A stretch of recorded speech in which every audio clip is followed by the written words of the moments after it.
Hey DF brethren, after picking up God of War Ragnarok on PC, it looks like we have yet another banger of a PC port of a Sony property, and it is not from Nixis, but a collaboration between Jetpack Interactive and Santa Monica Studios.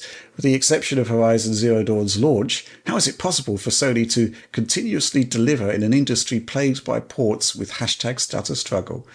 So Alex, I chose this question for a couple of reasons. I think by and large, Sony's done a pretty good job, but there have been some missteps. Can't forget that. We can dwell on them. The Last of Us, yeah. And who could forget the Sackboy debacle? Yeah, Sackboy was... so there's been things where I think they've done less well there. I think... I asked them about this. Hopefully by the time this is all good to go, this video that will have already been published. But we did interview Jetpack and also someone from Sony Santa Monica, Matt Duvall there.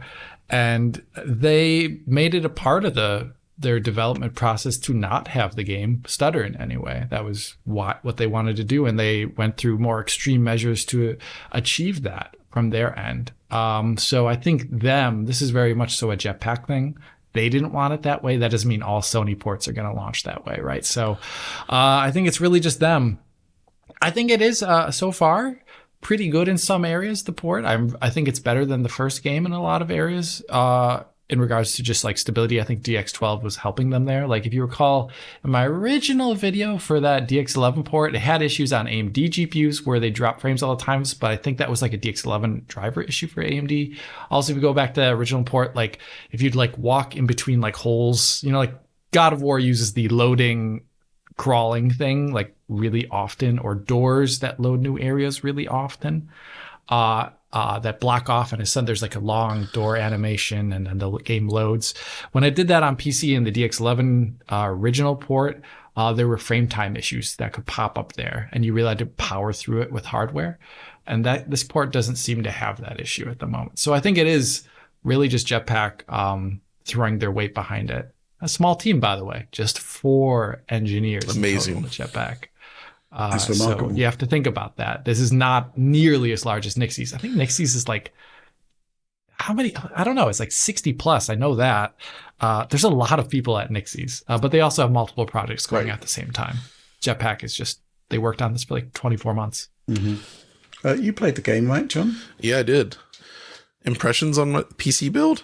It's awesome. Yeah. Like actually, I really think it was such a smooth PC experience. Actually, it just ran. It runs at a very high frame rate. Max out the settings. I think image quality is a big step up with using DLSS and all that over what you could see on a console. I've actually been playing it with mouse and keyboard. Weirdly, and I think it plays awesome with a mouse and keyboard.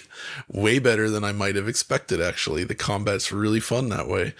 The whole thing, I mean, I guess you got to get a little bit used to the fact that you're not meant to really look up and down so much like a normal third-person shooter. Right. So like the up and down movement feels a little weird, but once you get used to just mostly looking left and right with a little bit of up and down, it's fine. So the only thing, I guess, is that I don't feel like they went... I mean, it would have been interesting to see them push things forward a little bit, because it does fundamentally just look like the PS5 version, just with better image quality.